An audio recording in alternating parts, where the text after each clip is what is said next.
Hello, dear students. Assalamu alaikum. How are you?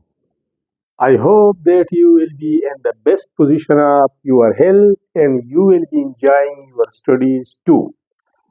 Dear students, आज हमारा topic है how to determine, how to calculate the average atomic mass.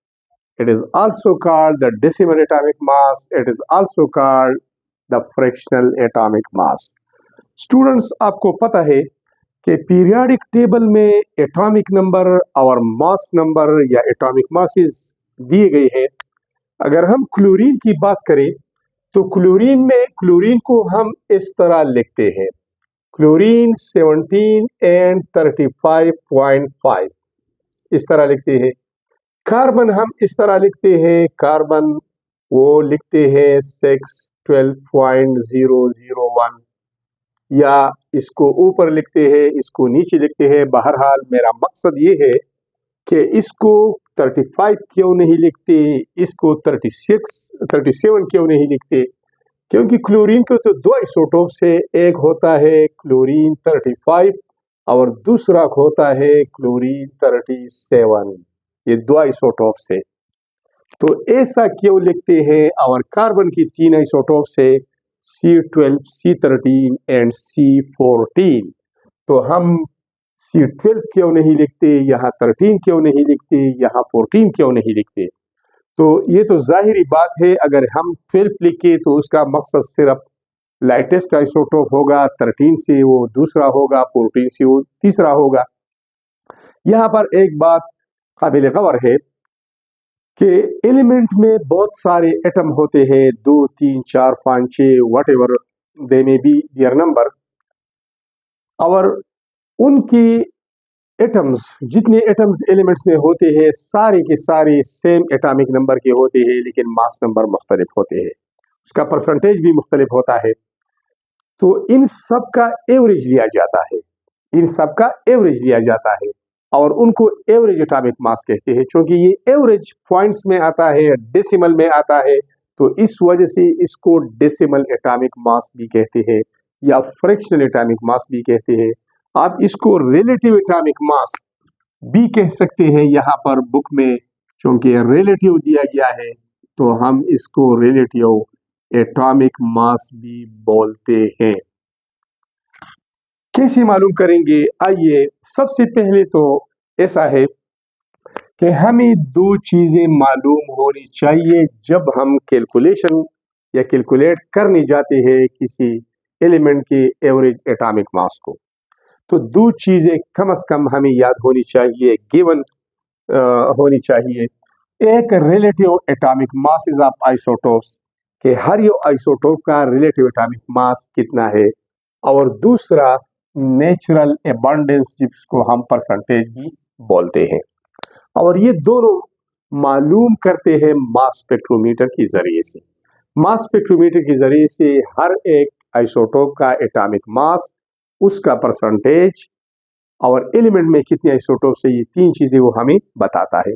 ठीक है, तो ये दो, ये अगर गिवन है आपके पास तो आप easily average atomic mass, decimal atomic mass, fractional atomic mass या रिलेटिव एटॉमिक मास कैलकुलेट कर सकते हैं। तो टॉपिक हमारा है determination of average atomic mass, decimal atomic mass and fractional atomic mass. ठीक है, अब हम आते हैं एक एग्जांपल की तरफ। एग्जांपल कुछ ऐसा है, हमें नेचुरल एबंडेंस ऑफ कार्बन के आइसोटोप्स का दिया गया है, उसके एटॉमिक मासेस भी दिए गए हैं। Natural abundance of isotopes of carbon, ये वाला कार्बन की तीन आइसोटोप से तीनों दी गई है, C12 है, C13 है, C14 है।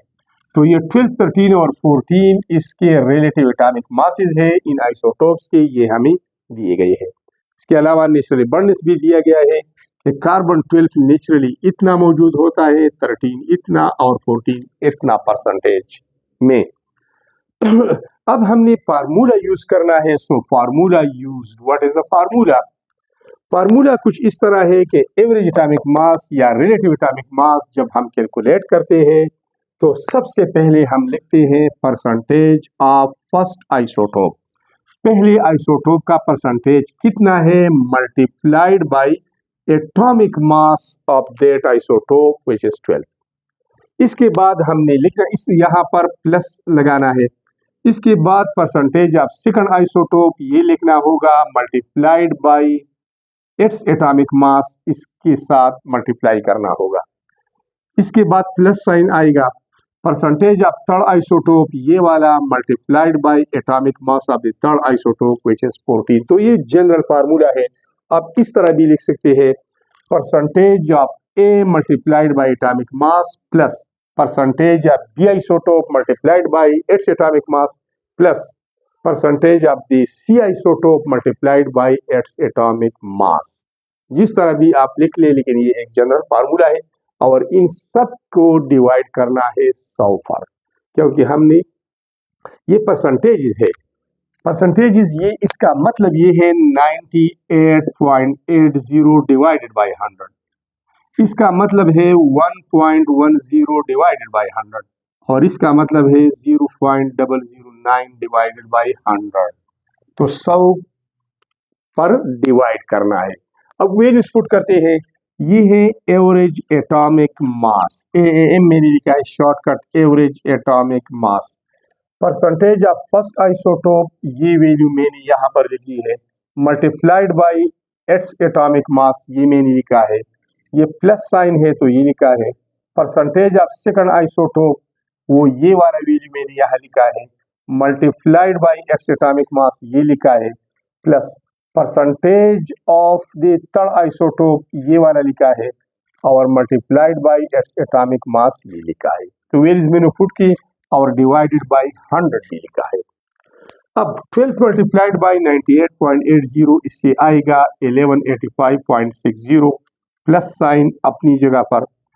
इसकी मल्टीप्लिकेशन से आएगा 14.30 प्लस साइन अपनी जगह पर। इसकी मल्टीप्लिकेशन से आता है 0.126 और डिवाइडेड बाय 100।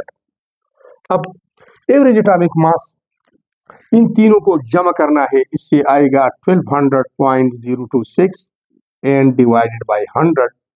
अब इससे फाइनल आंसर ये आएगा।